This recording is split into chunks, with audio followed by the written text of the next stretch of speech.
How's it going, guys? Welcome back to another episode of Bit Battle. Today's game of choice is going to be Marble Madness on the NES and Genesis. Now, if you guys are new to this series, what I like to do is I like to compare the 8 to 16-bit versions of games. Kind of go back in time to the late 80s, early 90s. Once the 16-bit system started rolling out, we're told that the new 16-bit version is definitely going to be better, it's going to be more powerful, it's going to have better graphics, it's going to play a lot better, but is that always really true? Now, if you watch any of my previous episodes, that wasn't always the case, and sometimes the 8-bit game is actually better, if not on par with the 16-bit game.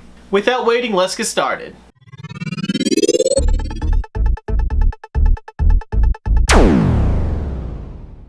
Alright guys, so I played Marble Madness back in the day on the NES. It was actually probably one of my favorite games, and I highly consider this actually a hidden gem.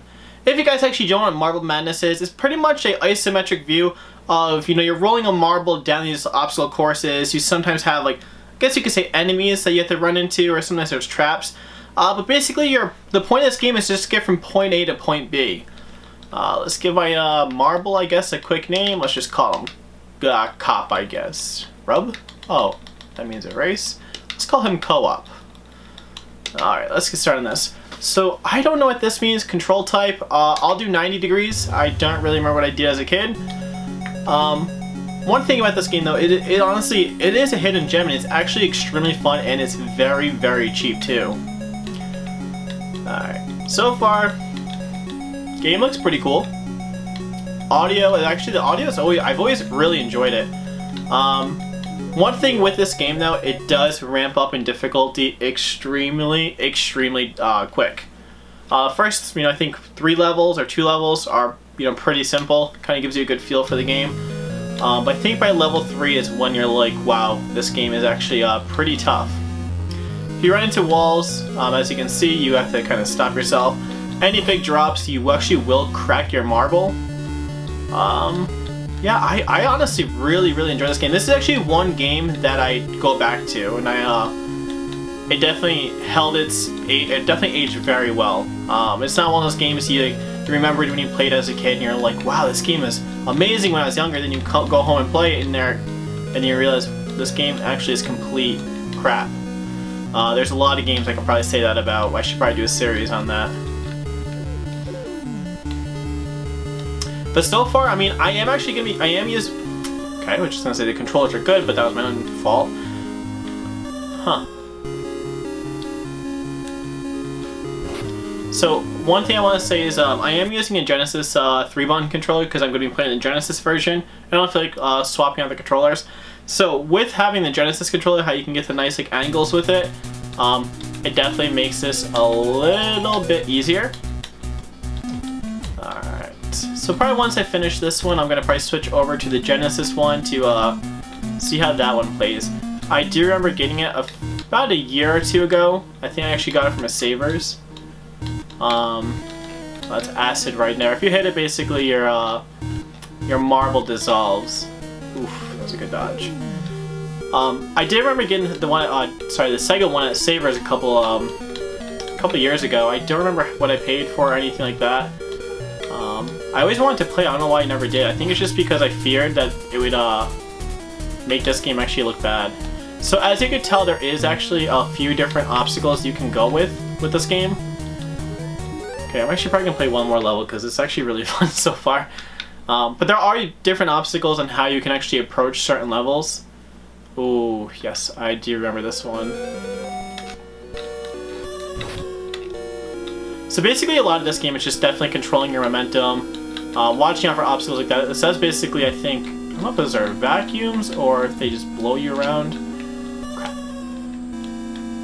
But I can say that this game is pretty forgiving though when it comes to falling. They usually bring you really close to where you were.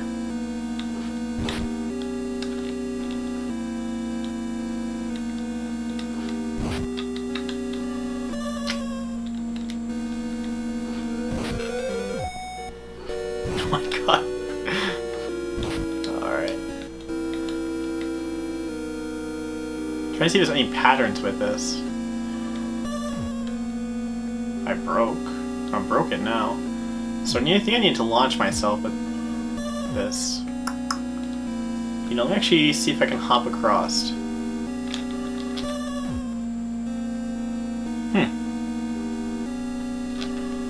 Okay, so that's a bigger jump.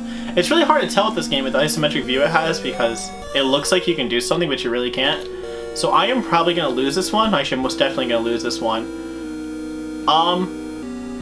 But it was fun. It's definitely as good as I remember, and I mean, like I said, I haven't played this game in probably close to 20 or so years. I've probably played it a few times since I was younger. But I really enjoy it. It has great audio and it has really good, like really decent controls. It just ramps up in difficulty really quick, which is actually perfect for this video because it helps me close it out much quicker. But now I'm actually going to switch over to the Genesis version of this game. Alright, so now we're going to load up the Genesis version. I personally have never played it, but as we know, the Genesis games aren't really always the best. I'm not too sure on the age of this game as well because some of the early Genesis games were actually pretty mediocre. They really didn't meet the 16-bit expectations that we pretty much know today. Let's see here. I'll just keep it all normal, really see how it is. Okay, so looking at it from the start, this game is very similar in looks to the... I should turn this down a little bit. It looks very similar to the NES version. Definitely a much harder, I don't know if harder is the right word. The view is much wider, like we saw I think in Paperboy for NES and Master System. You can actually see a lot more.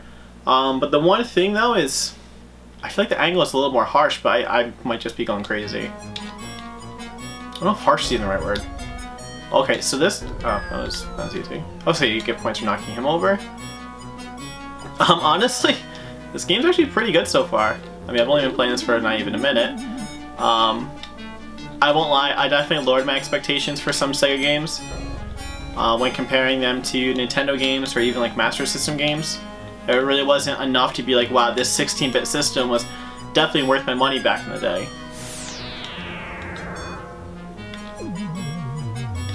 If I can turn the audio up just a little bit, I know I just turned it down. I'm trying to see how the sounds are in comparison.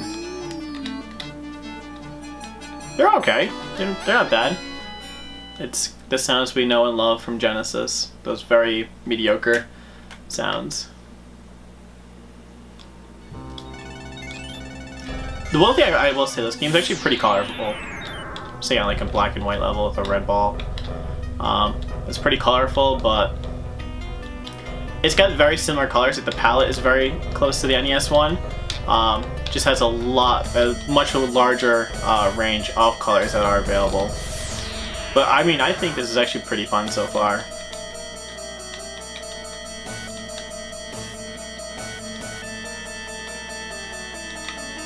And also, just so you guys know, I like to bash on the Sega sometimes. I personally love the Sega. It's probably one of my favorite platforms. With some of just the early Sega games, there wasn't really enough that it did that really made me like ooh and ah over it to really, say like, let's say if I was like 15 years old or whatever, I was getting like I had the opportunity to get a Genesis for my birthday. After playing some of these games, I'd be like, I'll stick it out with my NES or I'll stick it out with my Master System.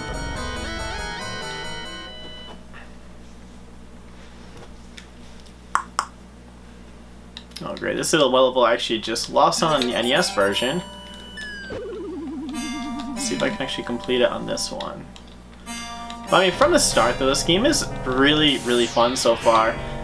It's not much different than the NES one in regards to like, how well it plays and controls. Actually, controls very similar. But I feel like I could actually get past those vacuums much easier on the NES one. But as I said, this game is super freaking forgiving when it comes to falling over. Okay, the NES one did not have these little piston-looking things, or cylinders, whatever you want to call them, that shot up that fast. They definitely did not. Okay, so I definitely got much further than I did in the NES version, but I'm definitely going to lose this, so it is okay. Alright, so I am going to pause this game and talk to you guys a little bit about it. Alright, so that wraps up for the gameplay. Let's talk about how these games are actually pretty similar. So a few things that you can actually notice about these games is that the levels were identical. The colors that they wanted to use were very similar. The gradient in the Genesis one, had a wider range of colors. But they still looked, pretty much alike. The enemies or the traps you ran into, those were identical. The same exact level layouts. And the difficulty to each one, they were both very, very close to each other. Like, nothing really stood out more. I know I was able to get a little bit further in the Genesis one, but you know, that could have been just from practice or luck. But the controls overall, though, they were very much alike. So what did I like about the NES one? Honestly, nothing like really made me enjoy it anymore. The visuals, they were great. The controls, it's a very clunky feeling game where it's really hard to get. You don't have a very wide range of motion. You kind of have to use the obstacles around you to kind of give yourself a spin or kind of help you, you know, get at a certain angle so when you go down the hill or anything like that. And the audio, it's NES. It's always been, you know, the NES, that game's audio, it definitely is something that always stuck with me. And overall, I think it's actually pretty good. Now into the Genesis one. What did I like about that? So the visuals in comparison to the NES one, they were pretty damn good. Like, I've actually never played that game before, but I was, you know, it's actually very impressed.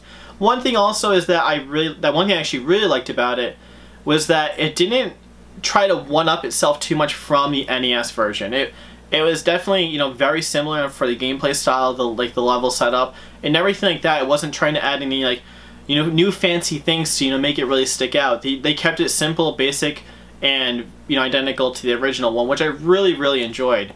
Controls, just like the NES one, you know, pretty clunky feeling. Had to use the obstacles to, you know, go down hills at certain speeds and things like that. But it was, you know, they're pretty decent. And for the audio, honestly, it was pretty good. It's pretty catchy. I didn't want to turn up too loud because I didn't want any interference with the mic.